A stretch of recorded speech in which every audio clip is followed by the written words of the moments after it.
Anyways, so I got mine done when I was 18. It was an irrational decision. Not that I regret it, but it was very well, or very much not thought out.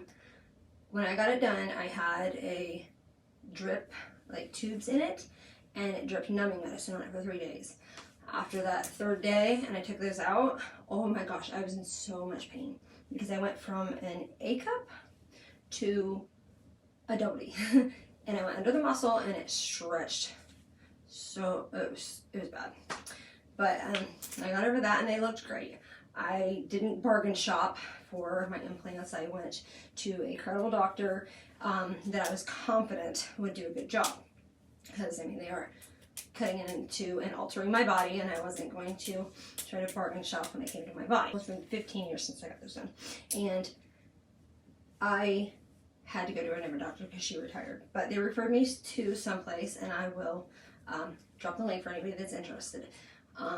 And I kind of did the same thing with her, kind of, you use your judgment and decide what would be best. Well, I had saline before, and I've now gone to silicone. And they put a drain in. So if you are queasy, you might want to stop the video now because I was going to show you what that drain looks like. And I just had surgery today. I'm not taking any pain medication, so this time it's actually much, much less painful. I was already stretched out. I went slightly bigger than what I was just because of the shape and the way they lay in things.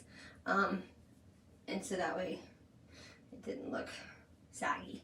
I don't look saggy. I don't look for that. But anyways, so yeah, and what I have to do is I have to drain these a few times a day and document how much blood and liquid is coming out of them on a chart. So that's what the clicky is. That's what the pen's all about.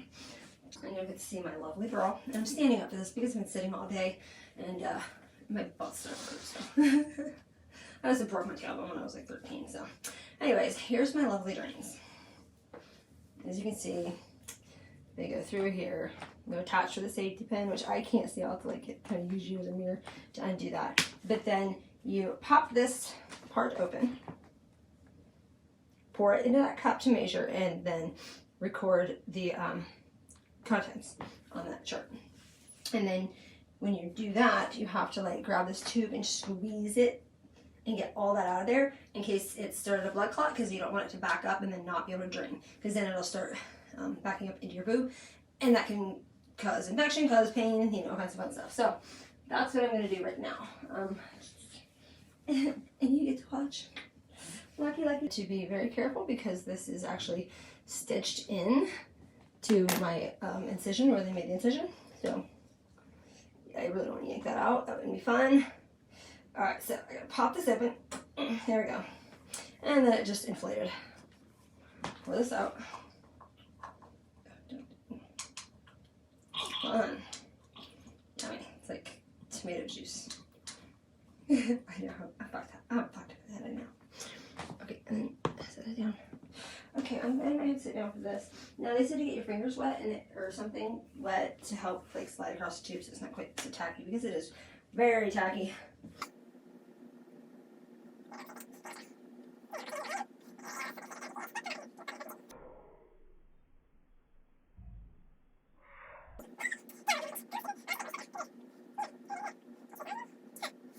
They said when you put it back the way that it was, you want to squeeze the air out of it and then put the lid back on. Because if you don't, the air won't have anywhere to go out and then it won't be able to drain. So I'm just going to like, I hope I got all that. Just deep thing. Okay, so I just figured out that lotion works so much better than hand sanitizer.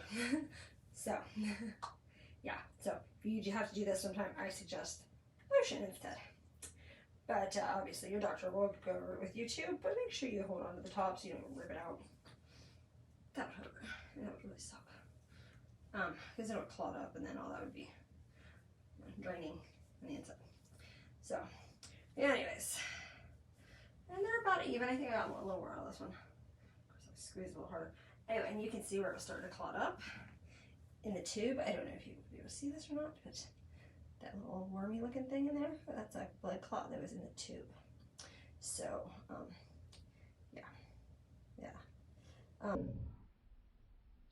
yeah, I had to get that out of there. I'm glad I got that out of there. So, Lance, well, obviously a little more forward than I guess, but I had to get mine changed. The other one was leaking, so it wasn't a matter, it wasn't something that I could avoid any longer. And I thought about doing the fat transplant instead, but just with the way my weight fluctuates and stuff, I don't think that would have been very practical because I would have just spent money on probably nothing. So, but just think long and hard about what you're doing. If you have nothing like me, then it's probably going to make you improve your life. If you have a decent size, it's so painful. I wouldn't have done it. I would have, if I could go back and I had a B cup, I wouldn't have done it. But, so just something to think about. And look at all the lovely fun you get to have. So, yeah. Oh, and I lost feeling in them, especially my nipples. And they were like, you know when you get really cold, and then some scratches them, it hurts, you know, because the nerves are like half numb, but not quite. That's how they felt for quite a while, for a few years. So, and then eventually that did come back. I couldn't breastfeed. They cut through all that, and it was like, I got barely any milk, so I couldn't do that. That was off the table. Now it may be different if they went in from a different location, but they went in through the nipple, so they sliced through all of it. But yeah, just something to think about. So hope you enjoyed this gruesome video.